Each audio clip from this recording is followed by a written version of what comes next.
नमामि धन्वन्तरिमादिदेवं सुरासुरैर्वन्दितपादपद्मं लोके जरारुग्भयमृत्युनाशं दातारमीशं विधौषधीनां योगेन चित्तस्य पदेन वाचां मलं शरीरस्य च वैद्यकेन योपाकरोक्तं प्रवरं मुनीनां पतञ्जलिं प्राञ्जलिरानतोऽस्मि। ॐ धन्वन्तरि रमानाथं सर्वलोकनिवारकम् आयुर्वेदप्रवक्तारं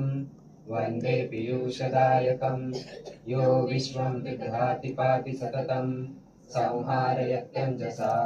सृष्ट्वा दिव्यमहोषधीष्वविविधान् दूरीकरोत्यामयान् बिभ्राणो जलिना चकास्ति भुवने पीयूषपूर्णं घटं